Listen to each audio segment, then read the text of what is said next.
Dalam pertemuan terbuka yang dihadiri oleh Dinas Pariwisata, Satpol PP dan pengusaha pariwisata, salah satu pengusaha rumah makan melakukan interupsi dan mengungkap adanya pungutan yang dilakukan oleh oknum dari Dinas Pariwisata dan Dinas PTSP Kota Makassar terhadap 3 usaha rumah makan miliknya. Kepala Satpol PP Kota Makassar Iman Hud mengatakan, 2 oknum yang meminta uang kepada para pengusaha berkedok janji dana hibah, di mana para pengusaha wajib memberikan uang berupa tip kepada oknum tersebut.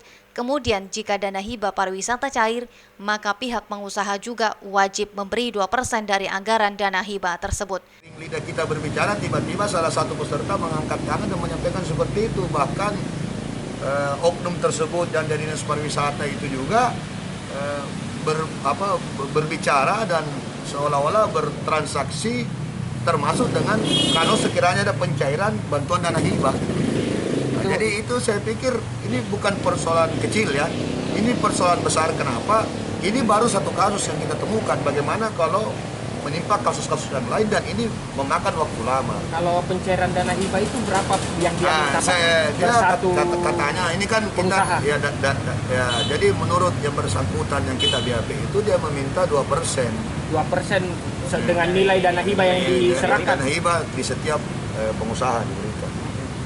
Jadi kan kemarin ada rencana dana hibah dan memang dananya tapi kan tidak sempat dicairkan karena kendala teknis seperti itu. Jadi inilah yang membuat para pengusaha itu mengeluhkan. Nah, mengenai pungli yang lain yang sementara kami lagi melakukan penyelidikan termasuk di Pantai Rosari.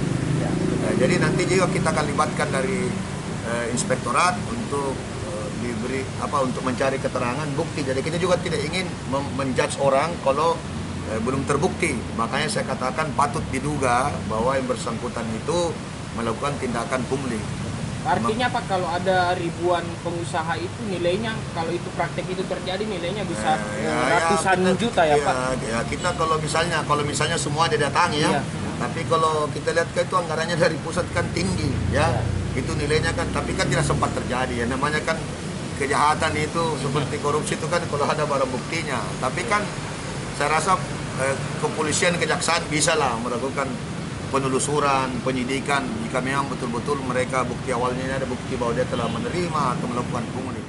Iman Hud mengaku akan memanggil kedua oknum tersebut untuk dimintai keterangan di Satpol PP Kota Makassar. Pasalnya saat melakukan pungutan terhadap pengusaha, oknum ini mengatasnamakan pemerintah Kota Makassar. Ira, Fajar TV dan Fajar Radio melaporkan.